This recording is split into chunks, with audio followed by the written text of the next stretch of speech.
The auctioneer's hammer struck the wooden block with sound that felt like a coffin being sealed. Elena Harper stood on the raised platform in the middle of Red Hollow's dusty square, her spine straight, her chin lifted, even as her world collapsed beneath her feet. Her little brother, Samuel, clung to her skirt with both hands, his small body trembling as if he already understood what the men shouting numbers below them meant. 20, 30, 40. Their voices crashed together, sharp and careless, like they were bargaining over sacks of grain instead of a young woman and a frightened child. Elena didn't look at their faces. She couldn't.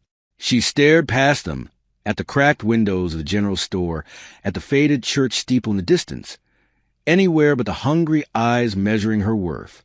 3 weeks. That was all it had taken to lose everything. 3 weeks ago, she had been a daughter, helping her father count supplies by lamplight, dreaming of someday teaching school. 3 weeks ago, Samuel still laughed in his sleep. Then fever came, swift and merciless. Their father was buried before the ground had even softened from winter. Debt followed before the dirt had settled. Now strangers decided their future with raised hands and loose coins. Samuel's fingers dug into her dress. "Elena," he whispered, voice thin with fear. "Don't let them take me." Her heart shattered quietly, so he wouldn't hear it.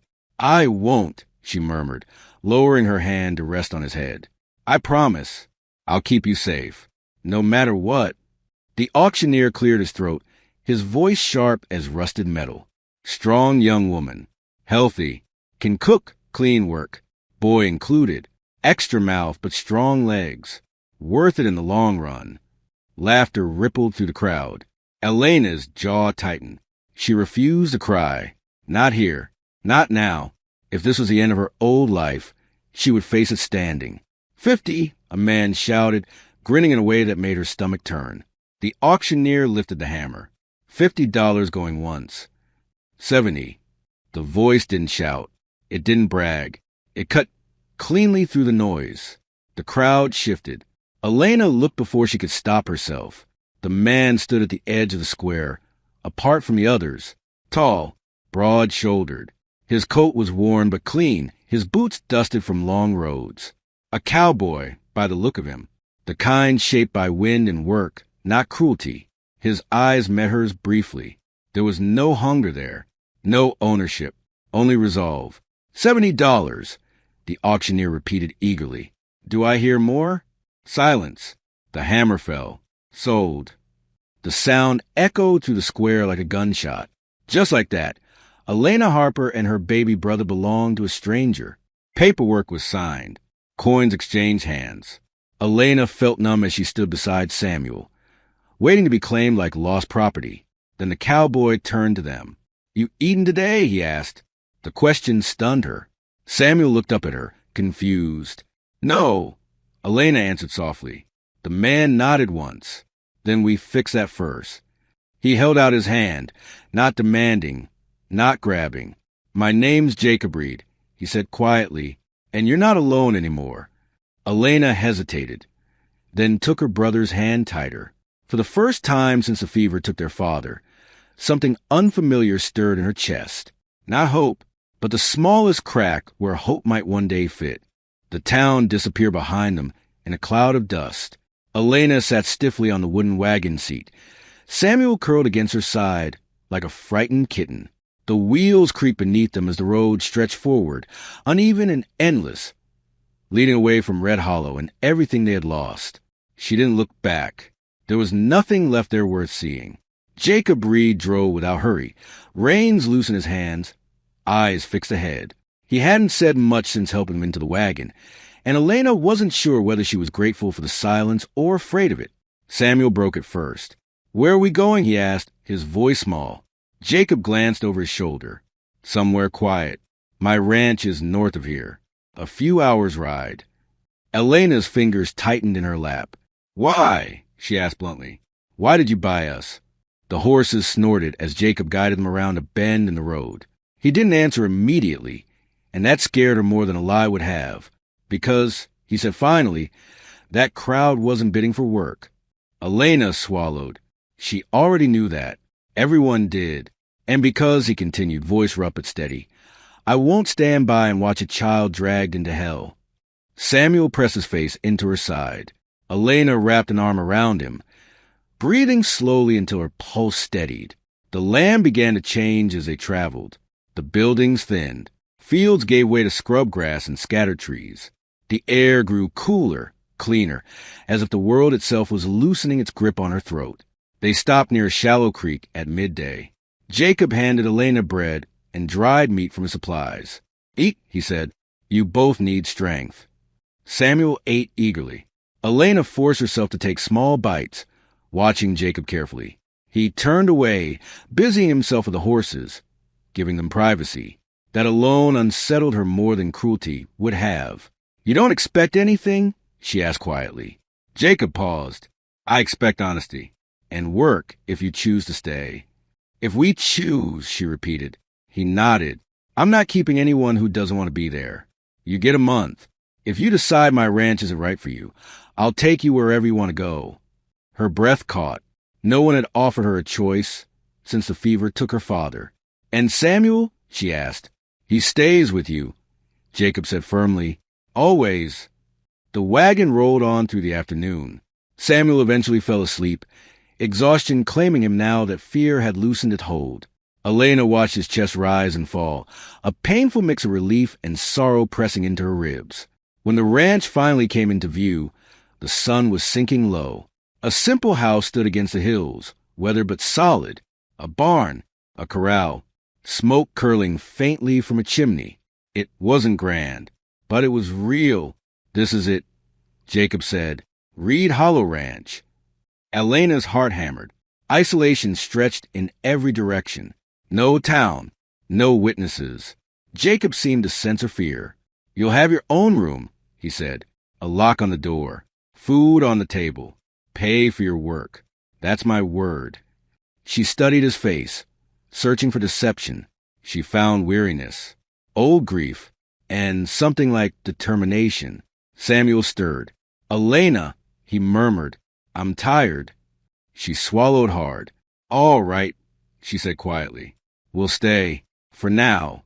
Jacob nodded once, respectful, as if she'd given him a gift rather than accepted one. As the wagon rolled into yard, Elena realized something that frightened her more than the auction ever had. For the first time, survival was no longer her only goal.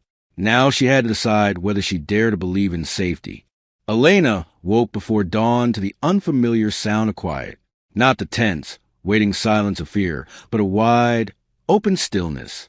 Wind moved through the trees outside the small bedroom window. Somewhere in the distance, an animal shifted. The house itself creaked softly, alive but unthreatening. Samuel slept beside her on the narrow bed, his face peaceful in a way she hadn't seen since before the fever. That alone felt like a miracle. She rose carefully and dressed, smoothing her worn skirt out of habit. When she stepped downstairs, the smell of coffee met her halfway. Jacob stood at the stove, pouring water into a battered tin pot. He glanced back, surprised. Didn't mean to wake you. You didn't, she said. I'm used to early mornings. He nodded, as if that told him something important. They ate in near silence. Simple food. Bread. Eggs. Coffee strong enough to chase sleep away. Jacob didn't rush them. He didn't watch her hands or Samuel's mouth. He simply ate and let them exist. After breakfast, he set a few coins on the table. That's your first week's pay, he said, even if you leave tomorrow. Elena stared at the money. Real wages. Earned, not owed. I haven't worked yet. You showed up, he replied. That counts. Her throat tightened. She closed her fingers around the coins, grounding herself in their weight. The day unfolded slowly. Jacob showed her the house, the pantry, the small garden behind the kitchen. He explained what needed doing, never ordering, only asking. Samuel followed everywhere, eyes wide, curious instead of afraid. He crouched to watch chickens scratch the dirt. He laughed when one fluttered too close, a sound that startled Elena with its brightness. Jacob noticed. He hasn't laughed much, she admitted quietly. He will, Jacob said. Kids do when they feel safe. The words settled deep. By afternoon, Elena had found a rhythm. sweeping, cooking, mending torn shirts she found piled in a basket by the door. It felt familiar, but different. This work didn't come with fear. No one stood watching, waiting to claim more than labor. When Jacob returned from the fields, dust on his boots and sweat darkening his collar, he stopped short in the doorway. You didn't have to. He gestured at the clean kitchen, the bread cooling on the table. I wanted to, she said. It helps me think. He nodded, accepting that answer without question. That evening, as the sky turned gold and purple beyond the hills, Samuel tugged on Jacob's sleeve. Will we have to leave? He asked suddenly. Jacob crouched to his level. Only if you want to. Samuel looked at Elena, then back at Jacob. I don't want to. Elena's chest tightened. She knelt beside him, brushing hair from his eyes. We'll see, she said gently. One day at a time. Later, after Samuel slept, Elena sat on the porch steps, staring out at the darkening land. The world felt too quiet, too open, as if danger could still step out of the shadows. Jacob joined her, leaving careful space between them. You don't trust us yet, he said. No, she admitted, but I want to. That's enough for now. She looked at him then, really looked, at the lines grief had carved into his face, at the man who asked instead of took. For the first time since standing on the auction block, Elena felt something dangerous and fragile. Not certainty, but the idea that this place might let her speak, work, choose, and still be whole. And that scared her almost as much as hope. Trouble did not announce itself with shouting or guns. It arrived quietly, on horseback, just after noon. Elena was hanging laundry behind the house when she heard the sound of hooves. Her body went still before her mind caught up. 3 riders appeared over the rise, moving with the easy confidence of men who believed they belonged wherever they went. Samuel was playing in the dirt nearby. He looked up confused. Elena? Inside, she said sharply, forcing calm into her voice. Now. He hesitated, then ran toward the house. Jacob stepped out of the barn moments later, his posture shifting as he took in the scene. He rested one hand casually on the fence rail, but Elena saw the tension in his shoulders. The lead rider dismounted with a practiced smile. Jacob breathed. The man said, Thought that was your place. Name's Thomas Crowley. Elena recognized him instantly. One of the men who had bid at the auction. Her stomach dropped. We're not entertaining visitors. Jacob replied evenly. State your business. Crowley's gaze slid past him, landing on Elena. His smile widened, slow and unpleasant. Just checking on a purchase you made in town. Heard you picked up a girl and a boy. Folks get curious when a man brings a young woman out this far. Jacob's voice hardened. She's employed here. Paid. Safe. That's all you need to know. Crowley laughed softly. That's so? Because from where I'm standing, it looks like you bought yourself something and hid it where no one can see. Elena felt heat flood her chest. Fear had ruled her long enough. She stepped forward. I'm not hidden, she said clearly. And I'm not owned. All 3 men turned toward her. Crowley raised an eyebrow. You sure speak bold for someone who came from an auction block. Jacob shifted instantly, but Elena lifted her hand slightly. I came from desperation, she continued, her voice steady despite the pounding in her ears. And I was given a choice. Something you and men like you don't understand. Crowley's smile vanished. Careful, girl. No, she said. You be careful. I'm paid for my work. My brother is safe. And if you're here to threaten that, you can turn around and leave. Silence stretched tight. Jacob stepped beside her, close enough that she could feel his presence without him touching her. She's right, he said quietly. You're done here. For a moment, Elena thought Crowley might draw his gun. Instead, he spat into the dirt. This isn't over, he muttered. Town don't like arrangements like this. Town doesn't get a vote, Jacob replied. The riders mounted and turned away, dust rising behind them. Elena's legs finally weakened. Jacob caught her elbow, steadying her. You didn't have to do that, he said. Yes, she replied softly. I did. That night, the house felt smaller, shadows heavier. Elena lay awake listening to every sound, fear crawling back into places she thought were healing. Jacob found her on the porch after midnight. They'll talk, he said. They may bring others. I won't leave, she said quickly. I won't run again. He studied her, something like pride flickering through concern. Then we face it together. Elena nodded. For the first time, she understood something important. Safety wasn't just given. Sometimes it had to be defended, and she was done being silent. The trouble followed them into town. Elena felt the moment the wagon rolled onto the main street. Conversations faltered, heads turned, eyes lingered too long. Red Hollow remembered its auctions, and it did not forgive men who disrupted them. Jacob reined the horses to a stop outside the land office. Stay close, he said quietly. Whatever happens. Samuel slipped his hand into Elena's, trusting without question. That trust weighed more than fear ever had. They were halfway down the boardwalk when Thomas Crowley stepped out of the saloon, flanked by two men and a woman dressed in severe black. Her mouth was thin, her eyes sharp. That's her, Crowley said loudly. The woman adjusted her gloves. Elena Harper, is it? I represent the Moral Welfare Committee. We've received reports of an unmarried woman living in isolation with a man who purchased her at auction. The words hit like stones. Elena's breath caught, but she didn't look away. I live where I choose, she said. I work for wages. My brother is cared for. Jacob stepped forward.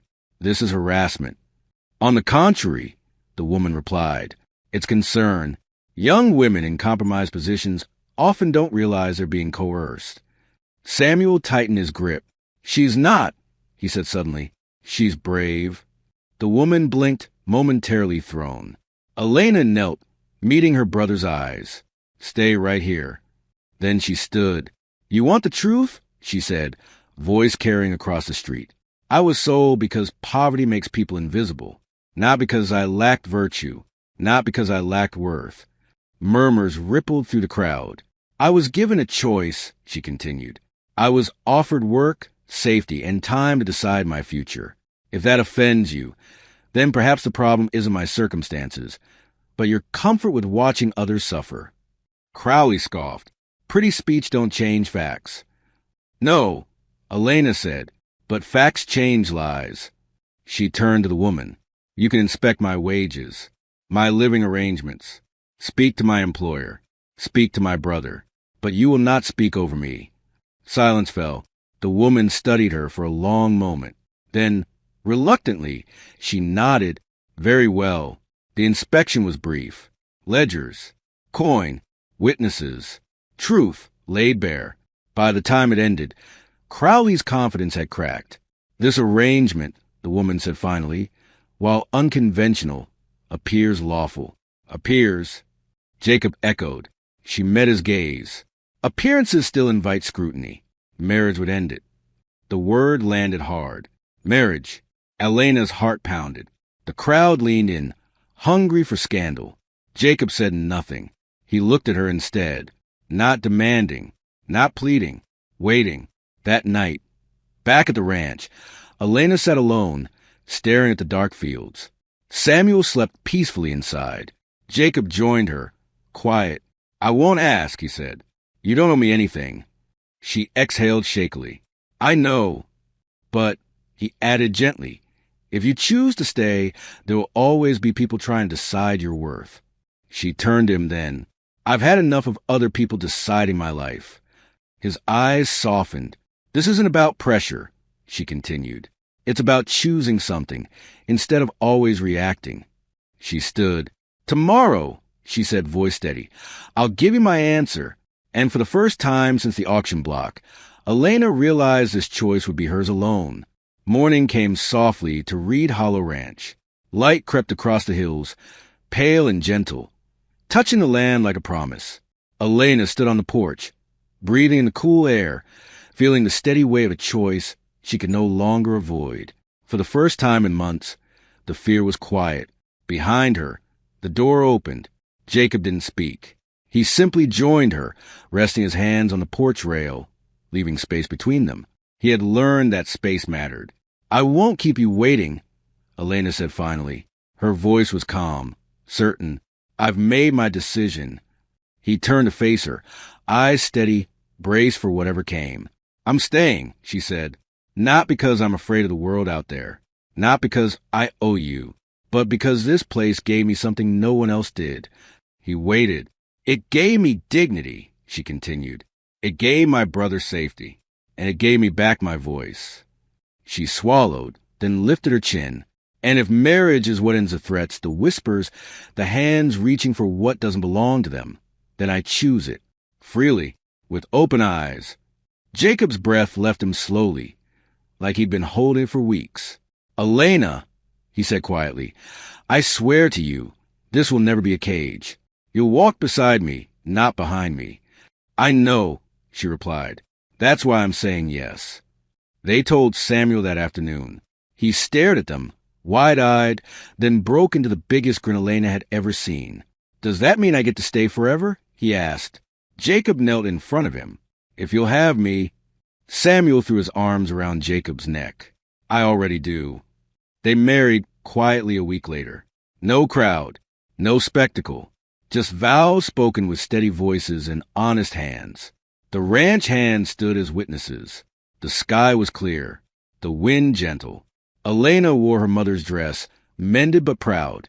When Jacob said, "I do," it wasn't ownership in his voice. It was choice. Life didn't turn perfect overnight. Work remained hard. Winters were still cruel. But the house filled with warmth. Laughter returned. Samuel grew strong and confident, calling Jacob family without hesitation. Elena became more than a survivor. She ran the household. She kept accounts. She stood beside Jacob in decisions that shaped the ranch's future. People in town learned, slowly, that she was not a girl to be pitted or controlled. She was a woman who chose her life. Years later, Elena would sometimes think back to the auction block, to the hammer striking wood, to the moment she believed her story had ended. She would look around at the land, at her family, at the life built from courage instead of silence, and understand something deeply true. She had been sold once, but she had never belonged to anyone. She had chosen herself. And that choice had changed everything.